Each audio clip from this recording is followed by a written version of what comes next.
দর্শক, মহাখালীতে DNCC Covid হাসপাতাল পরিদর্শন করেছেন স্বাস্থ্যমন্ত্রী সর্দার মোহাম্মদ সাখাওয়াত হোসেন। সেখানে রয়েছেন সহকর্মী আমিনুল ইসলাম। যোগ দিচ্ছি সরাসরি তার সঙ্গে। আমিনুল, সেখান থেকে সরাসরি কোভিড হাসপাতালের এখন কি অবস্থা, কি জানাবেন সেখান থেকে আমাদের? অনেকটাই বলা যায়। এই হামে ইতিমধ্যে ৬০০-র অধিক শিশু মৃত্যুবরণ করেছে। বিশেষজ্ঞদের মধ্যে এখন আসলে যেটা দেখা যাচ্ছে যে হাম শিশুদের থেকে বয়স্কদের দিকেও অনেকে আক্রান্ত হচ্ছেন, তবে এখনও আসলে বেশিরভাগ আক্রান্ত সংখ্যায় শিশু।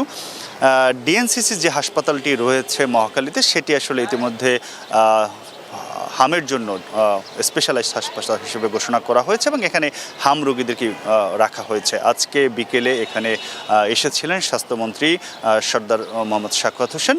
তিনি এই হাসপাতাল পরিদর্শন করেন। তার কাছে জানতে চাওয়া হয়েছিল তিনি এখানে এসে কী দেখেছেন বা কেন এসেছেন। তার প্রশ্নের জবাবে তিনি বলেছেন যে তিনি বেশ অনেকগুলো হাসপাতালে গিয়েছেন এবং তার যে এই হাসপাতালে যাওয়ার উদ্দেশ্য হচ্ছে সেগুলো কিভাবে চলছে, সেখানে নিয়ম ব্যত্যয় ঘটছে কিনা, দালালের দৌরত্ব রয়েছে কিনা, সব বিষয়গুলো তিনি তদারকির অংশ হিসেবে এখানে এসেছেন।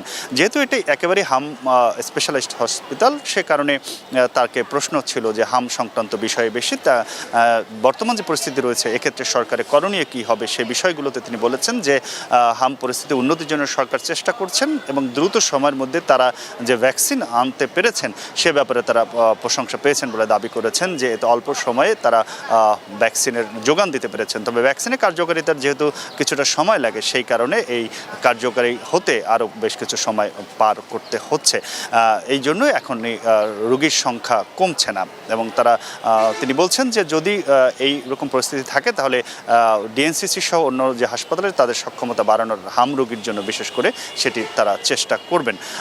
এই বিষয়গুলোই স্বাস্থ্যমন্ত্রী বলেছেন এবং একই সঙ্গে তার কাছে প্রশ্ন ছিল যে হামকে এই সংক্রামক হিসাবে ঘোষণা করে তাকে বিনামূল্যে সবাই যেন চিকিৎসা পায় সেটি নিশ্চিত করা যাবে কিনা, কারণ অনেকের বেশি বাড়তি খরচও যাচ্ছে হামের জন্য।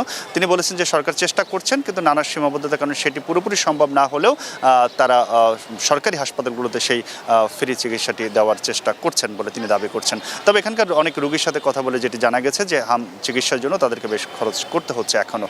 তো স্বাস্থ্যমন্ত্রী কিছুক্ষণ আগে এই হাসপাতাল থেকে গেলেন এবং তিনি আশা করছেন তার সরকার এই যে সংক্রামক রোগের বর্তমান যে প্রাদুর্ভাব সেটিকে তার জন্য যা যা করণীয় তারা চেষ্টা করছেন এবং সেটি তারা সক্ষম হবেন বলে তিনি আশা করছেন।